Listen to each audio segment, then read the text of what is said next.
masama si Marcos, marami siyang human rights violation. I disagree. Nung panahon...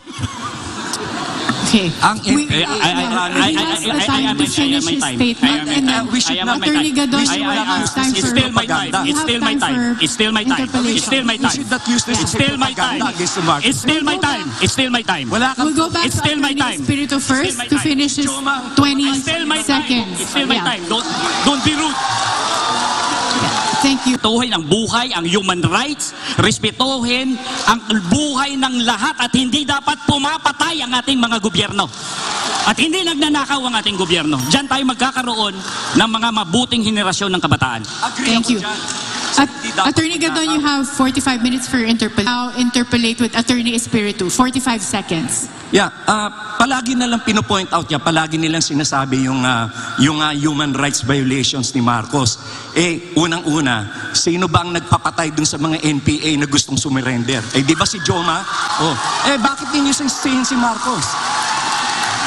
Attorney Espiritu, you have 30 seconds Sino for your bang bumomba rebuttal. sa Plaza Miranda? Yes. Ha? Sila Joma.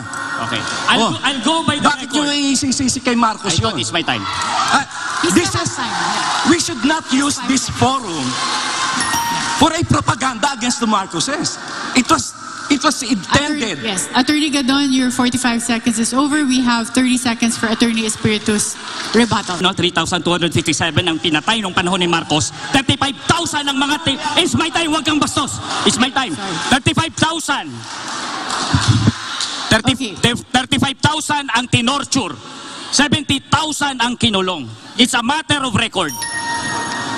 Thank you. 30 seconds for rebuttal.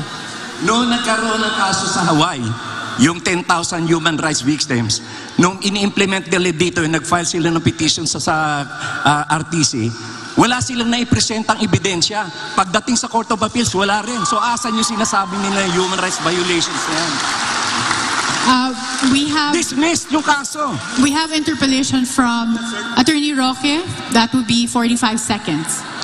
Kung ano man ang nangyari sa nakaraan, inisa-isa ko po ang records. Wala pong kaso for human rights violation sa Amerika si Ferdinand Marcos Jr.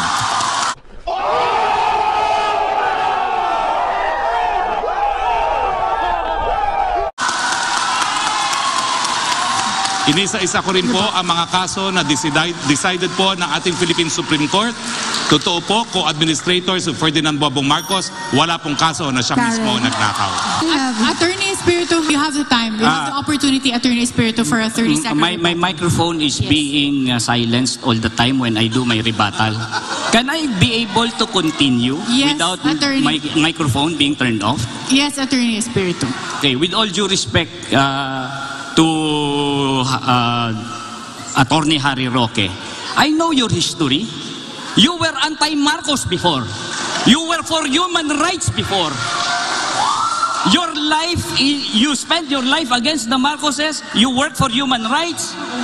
And now that you were given a Senate spot under the party of Bongbong Marcos, now you cry hallelujah and praise Marcos.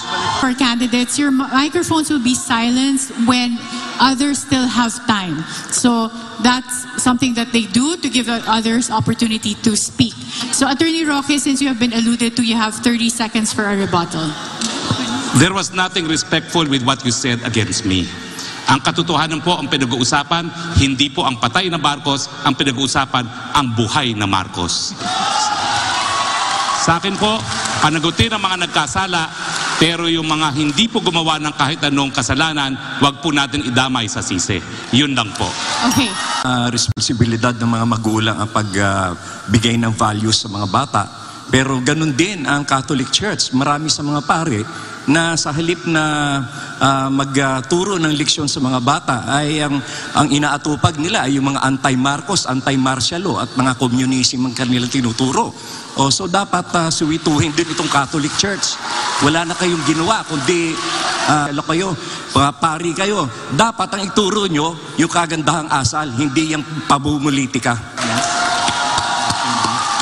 Attorney Espiritu. I agree na hindi dapat binababaan ang age of criminal responsibility.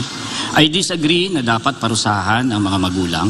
Tandaan natin ang krimen sa na dito sa baba ng ating lipunan sa mga mahihirap ay dahil sa social problems na create ng ating lipunan.